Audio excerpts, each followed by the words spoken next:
The horror category is one of Fortnite's most popular, and since it's definitely still October and Halloween is right around the corner, I figure I'm not too late to review some of the best and worst horror maps Fortnite Creative has to offer. And to make things a little easier, I've broken them down into 4 different categories, starting with the classic zombie survival maps. Since debuting the mode back in 2018, the Call of Duty franchise has set the standard for round-based zombie survival games. So if you want to make your own zombie-style map in Fortnite, why try to reinvent the wheel when you can just take a photo of the wheel and tape it to your car? Anyway, this is Zombies, a clunky version of the original you can play right in Fortnite. From a technical standpoint, I gotta give kudos to developer Pandvil for getting as close as they did to recreating something that actually felt somewhat close to a real COD Zombies map. The mystery box, the crafting bench, wall weapons, they're all here and they all work pretty well. With that being said, when you decide to recreate an existing game like this, you're just unnecessarily putting yourself under the microscope, because we immediately have a better version of your map to compare it to. And in this case, Black Ops 6 is out for free on Game Pass, and its zombie mode is as solid as ever, so just go play that. But if you don't have Game Pass and insist on getting your zombies fixed in Fortnite, I do have a couple other options for you.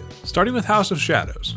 Here, players are locked into a haunted mansion and tasked with surviving the usual infinite waves of zombies, unlocking new rooms, and all the usual zombie stuff. Right off the bat, being in a traditional third-person view for this one made the whole experience feel a lot smoother. Until we get a proper first-person camera in-game here soon, it's just not worth forcing it. The map itself has a clean flow to it, and the unique shadow enemies were a nice touch, despite being a little janky. But a word of advice though, you might want to consider avoiding the snowball launcher. Now, if you're looking for a really solid zombies experience in Fortnite, I highly suggest you check out Zombie Breakout Asylum. Designed by 404 Creative, this map felt pretty close to being an actual COD zombie style map while still feeling like it belonged in Fortnite. It embraces the classic Fortnite zombies, which makes sense here, and the level design, power-ups, and weapon choices all just work cleanly. While there's no crazy bells and whistles here, it's hard to say that it really needed any. I spent the longest time playing this particular map out of the 3, and I'm very much looking forward to playing it soon with a full squad. And maybe next time I'll be able to find some of the hidden Easter eggs they promise. This next category of maps I'd like to lovingly refer to as hide-and-seek maps, because the developers have hidden the small nuggets of fun somewhere in a dark corner, and it's up to us to struggle for several hours to find them. And first up is Dark Ritual, which for reasons I still have yet to understand is one of the most popular horror maps on this list, with an all-time peak of over 17,000 players, and they even had their trailer featured on Fortnite's YouTube page. But personally, I could sum up my entire review of this map with a single sound effect. And you'll hear that sound just about every 10 seconds, because there's a million doors to search, and that sound plays every time a door opens and closes. To make things even more annoying, you're locked into walking at this unbearably slow pace nearly the whole time. There may very well be something worth redeeming here, but I'm not listening to one more time in search of whatever that may be. Although I've never played the original Forest map, I'm going to take a guess and say it's probably not necessary to fully experience the wonders of its sequel. The Forest 2 starts players in a deep underground bunker after having escaped the creature from the first game. But you quickly find that the real horror of this map comes from trying to complete annoying puzzles from highlights magazines that you struggled with as a kid. After all, there's no better way to secure your secret lab computers than with a Tangled Lines puzzle. This is of course made unnecessarily difficult when you try to do it with random kids who are constantly trolling and changing the numbers at random. So back to solo we go, and of course solving the puzzle immediately kills the lights and lets the creature break out somehow, which really makes me wonder what we were originally hoping to do by solving this puzzle. Anyway, we eventually find ourselves in a random empty library tasked with solving our next terrifying puzzle. Basic math. But since even a 6-year-old could complete these equations, they also added in some simple color recognition. I guess to throw off any colorblind players as a joke. So in order to find the numbers, you need to find the associated colored balls hidden throughout the terribly designed library. Seriously, this part of the map is laid out so poorly and the balls you're looking for are so small that it becomes quickly apparent that the only goal here is to waste your time. There's nothing scary about this part of the map. Occasionally the lights will turn off and the creature will walk a slow scripted path around the room, but he's so easy to avoid that this also just feels like another way to waste your time. So again, it feels like there could have been something fun here with this concept, but they hide it under endless boring puzzles that just serve to pad the runtime. While our first map padded the runtime with unbearably slow movement and our second map padded it with boring puzzles, the final map in this category asks the question, what would happen if we combine the two? Well, you end up with Jurassic Horror, which starts players off by locking them into what is essentially a 6.5-minute cutscene where we slowly roll into this Jurassic knockoff land, followed by slowly watching this T-Rex walk past us before finally being allowed to leave the vehicle. I can only imagine a large number of players left during this thinking the entire map is going to be on rails, and I don't blame them. But if you do manage to sit through that, you'll be tasked with finding a number of poorly hidden car parts to repair this vehicle to escape. Why are we doing this instead of using the working vehicle we arrived in or simply running back out the way we came? No idea. But once we do, we finally reach an actually exciting part of the map where we're tasked with outrunning the T-Rex in the truck. Although it's a little janky and of course scripted, this actually felt a bit intense, a feeling that no other map in this category could accomplish. Sadly, this section is over as quick as it began, as you reach what you believe to be the cover of the secure facility. But little did we know, this area had been invaded by a returning nightmare. Basic math. Despite the ambiance and room design making you think that the raptors that got loose could attack you at any time, there is zero danger here. Nothing jumps out, nothing attacks you, and the lights going out only serves to make it slightly more difficult to see the giant colored numbers on the walls that you need to memorize in order to solve the door code. Even after solving this puzzle, your only reward is to get teleported into another slow car ride, this time in a train car. Here you're given a harpoon and a flare gun, which might give you the impression that you'll get to do something epic with them in the next part of the map. But I'm going to need you to lower your expectations all the way down because you will be given zero opportunity to use these items. Instead, you're led to a slow boat ride, which eventually leads to a failed rescue attempt you could see coming from a mile away, and then a quick swim to shore. That's it. That's the map. And in case you were wondering, in total, this map features roughly 11 minutes worth of gameplay that is literally just players doing absolutely nothing but waiting. And the only kind of maps that I am marginally okay with waiting that long on for nothing to happen are tycoon maps. So let's talk about some of those next. First up is Spooky Hospital Tycoon 2, which stands to prove that the only real horror is the American medical system. Yes, very sad.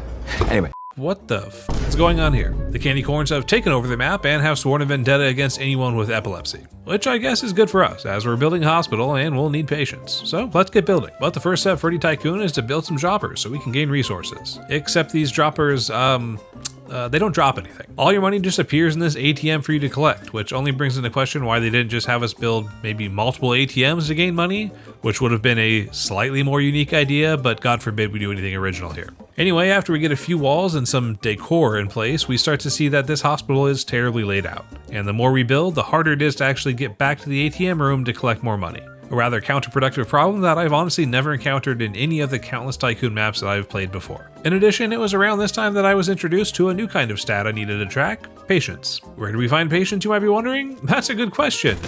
You don't. Yeah, this feature just doesn't work consistently. I found a couple videos of other players playing this map where it worked and others where it didn't. And there's no button or trigger I missed, it was just supposed to start counting up after unlocking a patient room and it didn't happen. So how can you unlock the classic rebirth option every tycoon map has if you're not allowed to build everything? Well, don't worry, you can actually hit this button as many times as you like and it doesn't actually matter if you have anything built at all. Nor does it even matter how many rebirth points you've collected, because as far as I could find, there's nothing you can spend them on. So after playing this map for 30 minutes, I can confidently say, much like the American healthcare system, this map was only built to make the creators money and it benefits precisely 0 other people. Next up is Horror Tycoon, a map that forced me to immediately mute my audio because the creator thought putting infinitely spawning zombies right next to your house would create a soothing soundscape for players.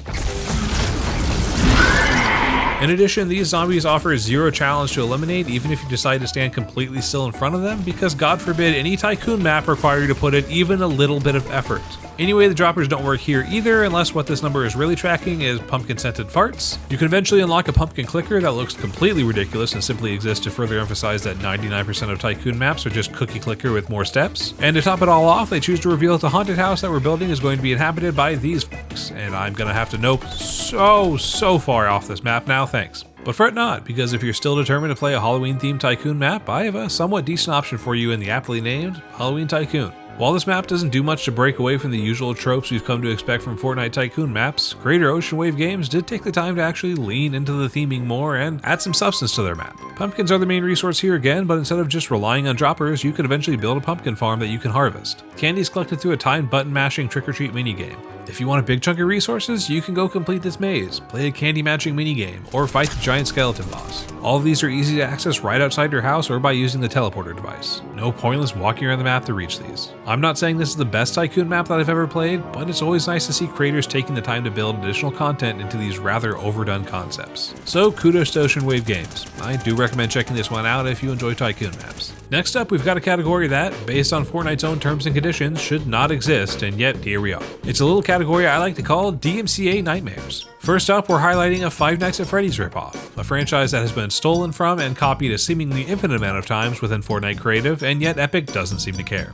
In fact, this one was featured at the top of the horror category with almost 3,000 players to the time of reviewing this. Now, I am aware, by which I mean I looked it up while writing the script, that Alfredo is actually a fan meme that came from Five Nights at Freddy's that was then turned into a Roblox map, but seeing as this had so many players and is still clearly pulling from the Five Nights at Freddy's franchise, I wanted to put it under the microscope. This map tasks you with staying alive till 6 AM as you complete an assortment of tasks while trying to avoid the Alfredo animatronic and prevent the puppet from escaping the music box. While that might sound difficult to some of you, don't worry, because it won't be, and you'll have about 8 business days to complete everything. Seriously, these tasks are so mind-numbingly simple to complete, I'm not sure what we're supposed to do with the rest of our shift here. Alfredo has the attention span of an iPad kid with ADHD, so he gives up chasing you almost immediately, and you can keep the puppet in its box by simply pressing a button while you're strolling by. So why are 3,000 of you little creative gremlins playing this map? I'm gonna need you to raise your standards just a little bit. It's getting easier and easier to find the worst maps at the top of the page. Much like our next entry on the list, 4 Nightmares. Here, players choose between 4 different doors, each leading to challenges loosely themed around classic horror villains, Jigsaw, Scream, Jason, and Pennywise. I first chose to enter the nightmare for Pennywise, which was set in a hospital for some reason, but no one got very far in this one because we all quickly got stuck on this elevator zipline situation. So I reset and tried Jigsaw's nightmare next, which ended up being just a series of mildly inconvenient obstacles, just like the movies. First, some arts and crafts to blow up this wall, then you guess how big the hitbox is on these bear traps, and finally you get to play on the laser jungle gym, which I actually gave up on after reaching this room for obvious reasons. Next up was Jason's nightmare, which takes place in a terribly designed barn that neither myself nor this other player can figure out how to complete, which showed me that the real nightmare is terrible level design. Then finally we have Scream's nightmare, which I played the least of because I got as far as this comedically terrible jump scare before deciding to move on. Barbie Escape had piqued my interest since it started appearing on my suggested feed months ago, but I figured surely it would be taken down for breaking the DMCA rules before I had a chance to review it. But here we are, several months later, and it's still up.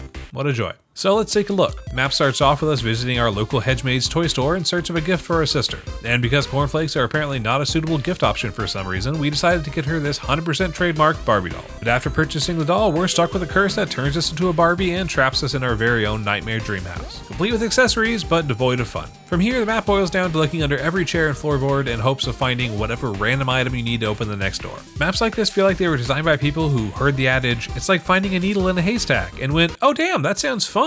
Making this the goal of a single room could be fun when done right, but when every room requires this and I'm forced to watch a YouTube tutorial to figure out how to get to the next room, you've done something wrong. Or probably several things wrong if we're being honest. Now, I'll be honest in saying that most of the maps I talked about today were, well, they were pretty bad. Horror is a tough category that I think most creators just don't know how to do well. With that being said though, I wanted to cap this video off with a map that I genuinely enjoyed and felt a lot of creators could learn from. Paranoid doesn't exactly start players off in the most promising way. You pop into this strange clothing store in the middle of the night to purchase just the ugliest outfit we could put together, and for some reason take zero issue with the fact that there is no one else here and these creepy mannequins aren't actually displaying any clothes. But we ignore all that, stroll back to the changing rooms, and it's here where the real horror finally sets in. We pass out and wake up to a pitch black store with this mannequin offering us a key to the back rooms. No, not those back rooms. From here, it was clear to me that the creator of Paranoid understood what makes for great horror: the vibes.